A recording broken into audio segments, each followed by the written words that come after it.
میں ابھی آہستہ آہستہ ڈاکٹر شعیب بھائی کی طرف بڑھ رہا ہوں. ماشاءاللہ وہ بھی جہاں پہ آئے ہیں تو ان سے بھی بات کرتے ہیں آج کی ایکٹیویٹیز کے حوالے سے. السلام علیکم ڈاکٹر صاحب, آپ کیسے ہیں؟ الحمدللہ. اللہ کا شکر ہے. ڈاکٹر صاحب ماشاءاللہ صبح تو جو لگ رہا تھا دھیمے دھیمے بارش ہو رہی تھی تو لگ رہا تھا کہ شاید پروگرام ہمیں آج کا جو ہے نا وہ کینسل ہی کرنا پڑے, لیکن الحمدللہ اللہ کا لاکھ لاکھ شکر ہے ابھی تو ہمیں سورج بھی جو ہے وہ دکھنے کو مل رہا ہے. تو یہ اللہ کا بہت بڑا کرم ہے ہمارے اوپر. تو یہ اللہ کی شان ہے. یہ بتائیں کہ ماشاءاللہ یہ بہت بڑا ایونٹ مجھے لگتا ہے کہ ہونے کو جا رہا ہے. آہستہ آہستہ لوگ خراما لوگ اس کے اندر پارٹیسپیٹ کر رہے ہیں. تو یہ بزم شاہین کا یہ سال کا آخری پروگرام لگتا ہے. آپ اس کے بارے میں اور بزم شاہین کی اس تنظیم کے بارے میں کچھ کہنا چاہیں گے؟ جی, اصل میں بات یہ ہے کہ ہمارے بچے ماشاءاللہ ہمارا مستقبل کا سرمایہ ہے. زبردست. ان کی تربیت کیسے ہو سوال ہی پیدا ہوتا ہے. جی جی. اچھا, اس وقت صورتحال یہ کہ بچے جو ہے وہ کمپیوٹر کے آگے بیٹھے ہوئے ہیں, لیپ ٹاپ کے آگے بیٹھے ہیں, موبائل کے آگے بیٹھے ہوئے ہیں, گیمز کھیل رہے ہیں, ڈیجیٹلز. لیکن باہر نکل کر جو ہے جو ایکٹیویٹی ہوتی ہے وہ نایاب ہے. اب یہ سوال ہی پیدا ہوتا ہے کہ آخر ان بچوں کے لیے کیا اہتمام کیا جائے. بزم شاہین اس تناظر میں بنائی گئی کہ 3 محبتیں بچوں میں پیدا کرنی ہیں. زبردست. پہلی محبت ہے اللہ سے محبت, سبحان اللہ, دوسری اللہ کے رسول صلی اللہ علیہ وسلم, سبحان اللہ, تیسری پاکستان سے محبت. زبردست. یہ 3 محبتیں پیدا کرنے کے لیے بزم شاہین بنائی گئی.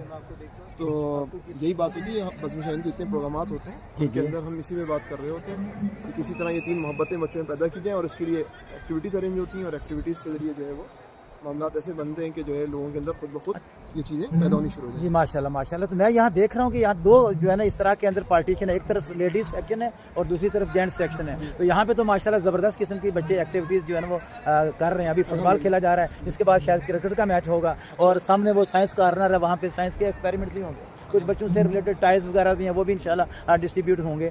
تو آپ یہ بتائیں کہ یہ دنیا کی جو ایکٹیویٹیز ہیں ان کے ساتھ ساتھ ہم چونکہ مسلمان ہیں ہمیں اپنی فکر آخرت کا بھی فکر کرنی چاہیے, قبر کا بھی فکر کرنی چاہیے. اس کے حوالے سے فکر آخرت اور ہم کے حوالے سے, کیونکہ میرا جو یوٹیوب چینل ہے اس کا نام ہے پاکس 2030, اور یہ بیسیکلی ڈسکرپشن میں اس کو ہم نے فکر آخرت اور ہم رکھا ہوا ہے. تو ہم نے یہ دیکھنا ہے کہ فکر آخرت کے کیا تقاضے ہیں اور آج ہم کہاں کھڑے ہیں. تو مختصر سی گفتگو آپ سے.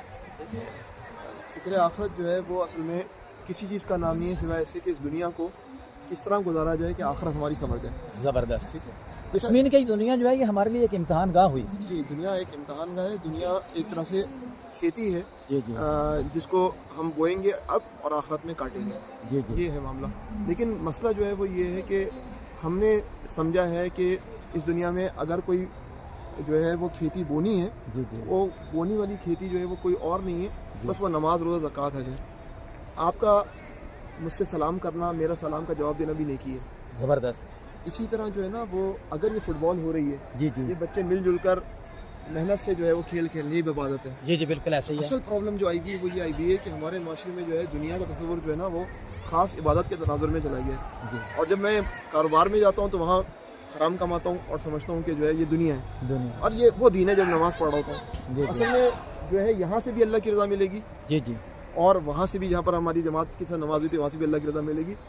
ضرورت کس چیز کی ہے, نیت کی اور اپنی زندگی کے مقصد کو پہچاننے کی. ڈاکٹر صاحب مجھے یہاں پہ بہت خوشی ہو رہی ہے اس بات کی کہ ماشاءاللہ بچے بھی کھیل کود میں ابھی مصروف ہو گئے ہیں, بڑے بھی جو ہے نا اپنے مختلف قسم کی ڈسکشن میں مصروف ہیں. لیکن جیسے ہی اذان ہوئی ہے اللہ اکبر, تو سبھی نے جو ہے نا وہ اپنا رخ جو ہے نا وہ پھر وضو کی طرف کیا اور وہاں سے آگے باجماعت نماز ادا کی ہے. تو یہ سمجھتا ہوں کہ یہ اسلام کا بہت بڑا حسن ہے.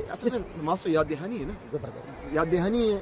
اللہ نے بلایا, تم میرے بندے ہو, عصر سے لے کر مغرب تک تم نے کیا کرنا ہے, میرے حکم کے طبق کام کرنا ہے. مغرب پھر یاد دہانی آ گئی. آئیڈیا یہ ہے, 5 یاد دہانی ہیں, 5 ریمائنڈرز ہیں, زبردست. 5 نجز ہیں, جو بھی آپ کہہ لیں. جی جی. ڈاکٹر صاحب ایک سوال آپ سے اور کروں گا. یہ جو بچے ماشاءاللہ قوم کے ہونہار بچے جنہوں نے آگے جا کر ہمارے ملک کی جو ہے نا باغ ڈور سنبھالنی ہے, یہ بچے یہاں کھیل کود ماشاءاللہ کر رہے ہیں, ایکسرسائز کر رہے ہیں, بہت اچھا ہے صحت کے حوالے سے. لیکن یہی بچے جب گھروں میں پہنچتے ہیں تو یہ ماں باپ کے جو ہے نا وہ میں دیکھ رہا ہوں آبزرویشن میں یہی آ رہا ہے کہ یہ بچے جو ہے نا وہ ماں باپ کے کبھی کہنا نہیں مانتے ہیں. باپ کچھ کہتے ہیں, ماں کچھ کہتی ہے, بچے اپنا موبائل لے کے بیٹھے ہیں, باپ اپنا موبائل لے کے بیٹھا ہے, ماں اپنی موبائل لے کے بیٹھے ہیں, اپنی زندگیاں مصروف رکھی ہوئی ہیں. تو ان کو ہم کس طریقے سے, بزم شاہین تو ماشاءاللہ زبردست ایکٹیویٹیز بچوں کی کرواتی گیا دین کے حوالے سے بھی اور کھیل کود کے حوالے سے بھی, لیکن پوری قوم کے لیے آپ ایک چھوٹا سا میسج دینا چاہیں گے اس حوالے سے بچوں کے حوالے سے؟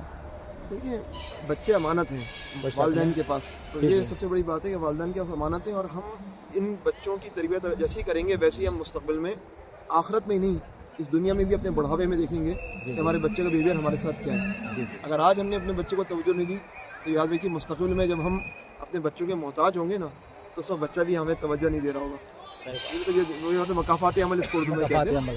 تو جو ہے نا مگر اپنی پوری قوم کے لیے جو بات ہے وہ یہی ہے کہ دیکھیں اگر آپ کوئی بھی کام کرنا چاہتے ہیں اس کو پلان کرتے ہیں, غور و فکر کرتے ہیں, مشورہ کرتے ہیں, اس کے بعد اس کو امپلیمنٹ کرتے ہیں نا. آپ کو سمجھ میں نہیں آ رہا ہے میں بچوں کی تربیت کیسے کروں, مگر اگر آپ کا عزم ہے تو آپ یقیناً جو ہے کہیں نہ کہیں سے معلوم کر لیں گے کہ مجھے کیا کرنا چاہیے, کون میرے بچے کی تربیت کر سکتا ہے. اصل چیز ہے پہلا ہدف کو تعین کرنے کی. بنیادی معاملہ جو ہے وہ قوم کا معاملہ یہ ہے کہ قوم جو ہے وہ امتحانات کے اندر اعلیٰ درجے میں پاس کرانے کے لیے بڑے سے بڑا ٹیوٹر رکھنے کے لیے تیار ہے, لیکن ان معاملات کے لیے سوچ اور غور و فکر کرنے کے لیے تیار نہیں ہے. تو بس اگر یہ غور و فکر اور سوچ اور ہدف کا تعین ہو جائے نا اس کے بعد سارے کام ہو جائیں گے. تو پھر اٹس مین کے معاشرے کے اندر یہ جو معاشرہ بگڑا ہوا ہے, اصلاح معاشرہ انشاءاللہ بہتر سے بہتر ہونا. اصلاح معاشرے کے لیے ہدف کے تعین کی ضرورت ہے, ٹارگیٹ اورینٹڈ جو ہے وہ پھر کام ہوگا, کسی نتیجے پہنچیں گے. چلیں بہت بہت شکریہ. جی چلیں بہت بہت شکریہ, بہت بہت شکریہ.